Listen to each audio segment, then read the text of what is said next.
नमस्कार प्रिय दर्शकों, स्वागत है आप सभी का अपने YouTube चैनल ज्ञानधारा में। मित्रों, आज की कहानी बहुत ही मोटिवेशनल ज्ञानवर्धक है। प्रिय दोस्तों, एक चिड़ा ने बताया कि इन 3 लोगों का धन लेकर कभी मत खाना, नहीं तो अगले जन्म में गधा बनकर चुकाना पड़ेगा। प्रिय दर्शकों, अगर आप मेरे चैनल पर नए हो तो प्लीज़ चैनल को सब्सक्राइब जरूर करें और अच्छा कमेंट किया करें, जिससे हमारी वीडियो का नोटिफिकेशन आप सभी को मिलता रहे। प्रिय दर्शकों, एक घने जंगल में एक शांत कोने में चिड़िया और चिड़ा रहते थे। चिड़िया ने एक दिन बड़ी गंभीरता से चिड़ा से पूछा, स्वामी, क्या इस जन्म का कर्ज अगले जन्म में भी चुकाना पड़ता है? क्या इंसान अपने किए कर्मों का हिसाब हमेशा साथ लेकर चलता है? चिड़ा मुस्कुराया और बोला, प्रिय, इस सवाल के जवाब को समझाना उतना आसान नहीं है। चिड़ा बोला, प्रिय, लेकिन इस बात को मैं एक कहानी के जरिए बताऊंगा, जो न केवल कर्ज का मतलब समझाएगी बल्कि जीवन का गहरा सच भी बताएगी। बहुत समय पहले एक बड़े नगर में सेठ हरिराम नामक धनी व्यापारी रहता था। उसका काम ही अलग था।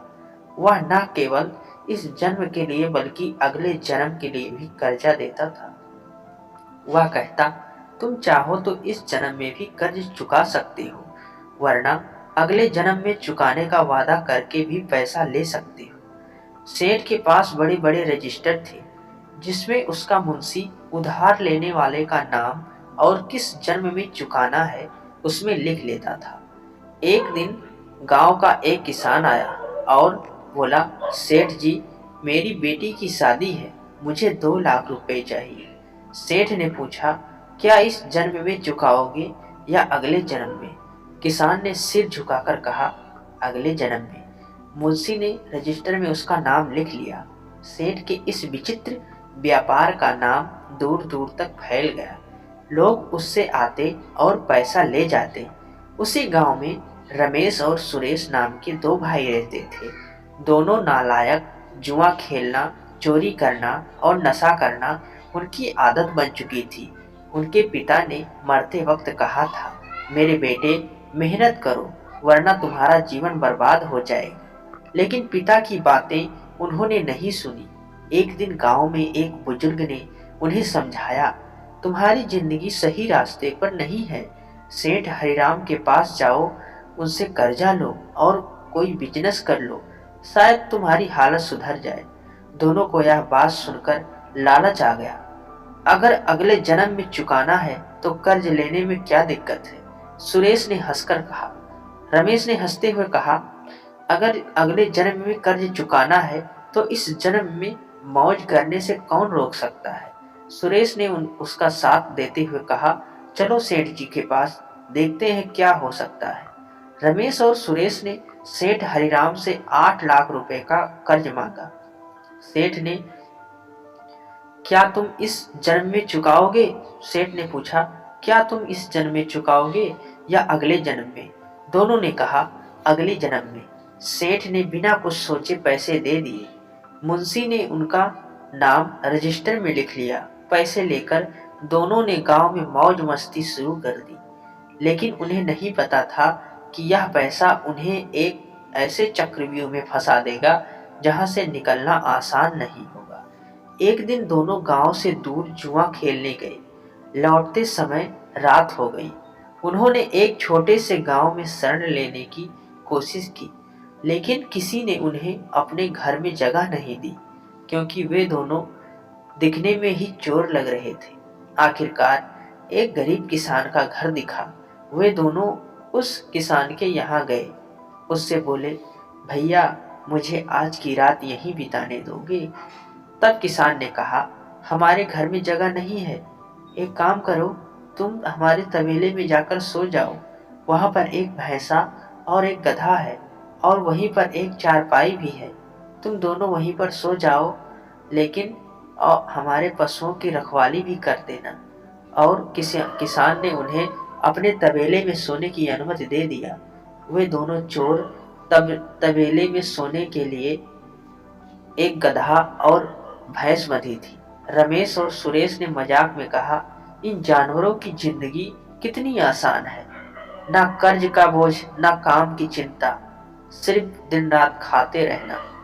रात के अंधेरे में उन्हें गधा और भैंसा आपस में बातें करते हुए सुनाई दी। गधा बोला, प्रिय दोस्तों, भाई, इस किसान का कर्ज चुकाने के लिए मैंने गधा बनकर जन्म लिया है। किसान रोज हमें डंडे मारकर कड़ी मेहनत करवाता है, लेकिन अब मेरी जिंदगी खत्म होने वाली है। सुबह कसाई आएगा और मुझे ले जाएगा।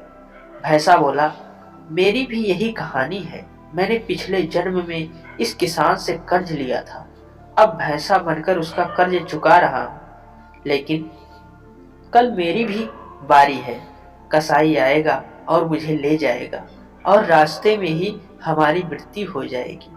मैं अपना आधा कर्ज चुका दिया हूँ और आधा कर्ज मुझे बेचने के बाद मिल जाएगा, जो किसान को मिल जाएगा। रमेश और सुरेश यह सब सुनकर रात में हैरान रह गए। जैसे तैसे सुबह हुई, उन्होंने कसाई का पीछा किया। कसाई आया और गधे और भैंसे को खरीद लिया। उन्होंने देखा कि गधा और भैंसा दोनों रास्ते में ही मर गए हैं। यह देखकर रमेश और सुरेश को एहसास हुआ कि अगले जन्म में कर्जा चुकाना कितना कठिन और दर्दनाक होता है। उन्होंने तुरंत फैसला किया कि वे सेठ का कर्ज इसी जन्म में चुकाएंगे।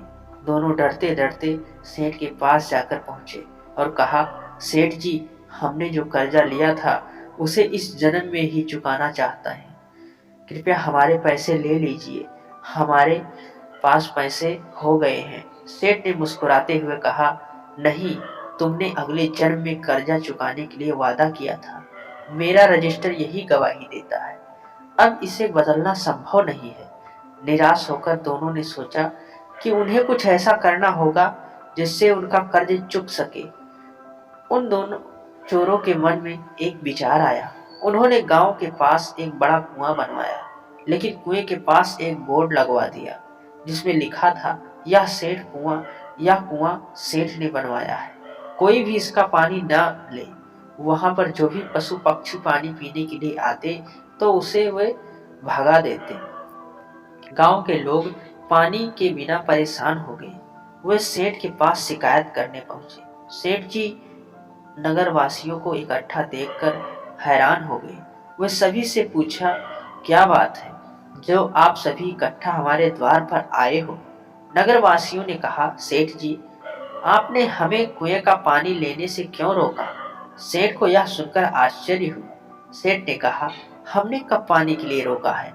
आप लोगों को पता है कि आप लोग सदियों से हमारे ही कुएं पर पानी पीते आए हो। हमने कभी रोका नहीं। नगर वासियों ने कहा, तब जो आपने नया कुआं बनवाया है वो किस लिए है? हमें पानी पीने से रोका जा रहा है। तब सेठ ने कहा, नया कुआं मैंने नहीं बनवाया। गांव वाले बोले, उस कुएं पर तो आपका ही नाम लिखा है। गांव वाले की बातों को सुनकर सेठ हैरान रह गया। सेठ ने रमेश और सुरेश से मिलने का फैसला किया। सेठ उन दोनों के पास आया और बोला, क्यों भाई, तुमने इस पर हमारा नाम क्यों लिखा है?